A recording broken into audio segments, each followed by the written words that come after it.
take this game home. How would you assess the character, the grit that the team displayed as we approach the playoffs? Uh, good test for us. This is a good experience. We have to learn how to win close games. Hindi ko alam how we survived yung import nila. No? Played a monster game, 49 points. Medyo napagod lang siguro nung bandang huli. But si Berto, si Bolig also was a headache for us. So, what we try to do is we just try to hang in there. Sabi ko, dikit lang tayo sa ganda ng nilalaro ng import. Tapos may support naman sa local. Maybe at some point they'll tire out. Maybe they'll miss some shots. That's gonna be our opportunity to get our own run.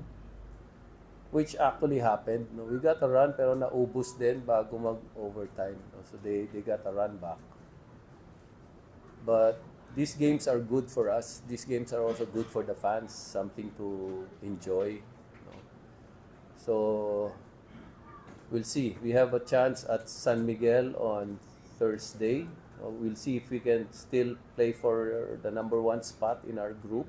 I think we have a chance at that. So we'll keep we'll keep trying. But to us, the most important thing tonight, sabi ko sa kanila, gusto lang natin maka 6 wins tayo. Kasi pasok tayo sa quarterfinals pag maka 6 wins tayo. So the most important thing for us was just win the game. Overtime man yan, 1 point man yan, 20 points man yan. Importante lang manalo tayo para makalook forward tayo sa playoffs. So we accomplished that tonight. So but we only have a day break before our next game. So we have to focus on San Miguel this time. Thank you, Coach Yang. Now, Anton, you had a 14-point explosion in the first quarter. What was it with this game that inspired you to play with a sense of urgency and at the same time sustain it up until the final moment? Siguro for me, just to stay aggressive. Si Coach Cheng naman is known to give all his players opportunities. And sinasabi niya yun sa amin from the moment he stepped into Rain or Shine. So, ako ready lang ako whenever my number is called and to just be aggressive.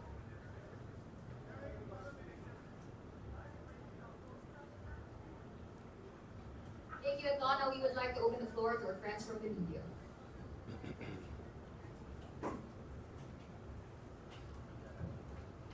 Coach, ang dami na namang hero sa game niyo. Like, si Fuller, 25 rebounds.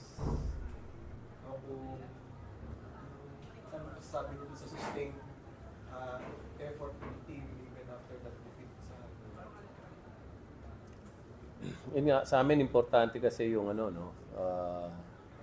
just being ready, no, when you're given an opportunity.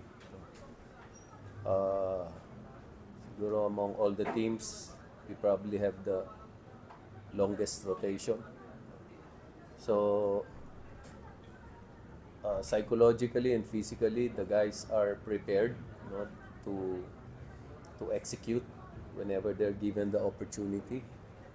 And also, sabi ko nga, NLEX was trying to play at our pace. That's our pace. Sabi ko, pagdating ng end game dito, we should be a little fresher than they are. We should be able to sustain the pace that we're used to. Sila naman, tingin ko, they tried to keep up with us. But at a certain point, siyempre kung ano yung pace mo na ma-dictate mo, to be able to dictate the pace, I think is also important. I think that's our biggest advantage, is to be able to sustain our pace for 4 quarters. At yun nga, papalit-palit sila. Actually, may time na magandang laro ni Anton, tapos kahit si Felix, nung ginamit namin, he stayed in there and contributed. Si Jonard at a certain point, Fuller all game long, no? And then si Adrian ulit nung bandang huli. So to me, that's a good sign of a team that's willing to compete. No? We're all competing.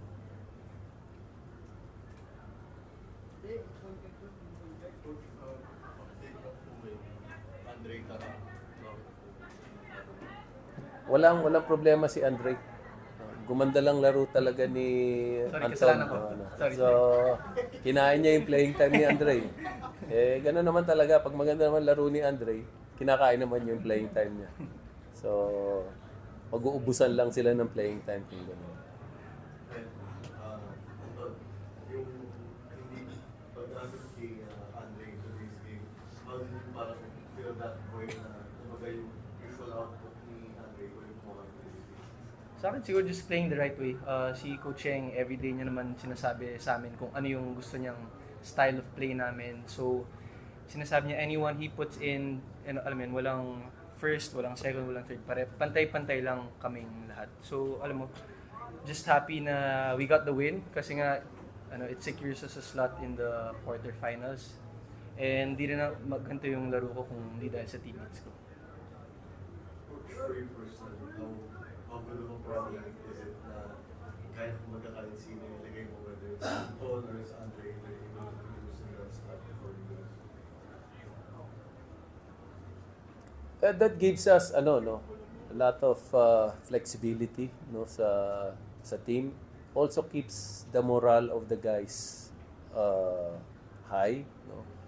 Kasi alam nila inihahanap talaga namin sila ng opportunity na mag-shine sila without sacrificing the results of the game, no?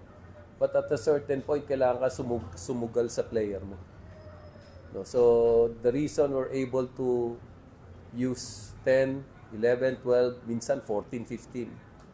Kasi willing ako magsugal dun sa mga players ko. Yung ibang coaches, they're not willing to do that. But there's different ways of winning. Iba-ibang klaseng paraan naman yan para manalo. So kung sa kanila, yun ang paraan nila manalo. Kami, may ibang paraan kami para manalo. Coach, maraming lang nag-look forward sa game against San Miguel. Now that you've achieved the win number 6, how are you treating this game? Is it a playoff game for you or perhaps even a championship game? It's a playoff game, no. 5 talo na kami sa San Miguel no. From last conference pa.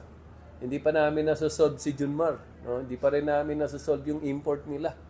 No, so siguro mga 16 na laro pa siguro bago namin ma-solve yun. No? Pero masosolve din namin yun, darating din yung araw. No? Tingnan natin sa Thursday. So, yun na kaya sa Thursday? 1 point lang yun. 1 point lang yan, pero mahirap magsalita. Tinambakan nila yung Hinebra ng halos 50 So, iba plano ng San Miguel. Baka kami, mga 80 siguro sa amin. Hindi natin alam, sobrang lakas nila.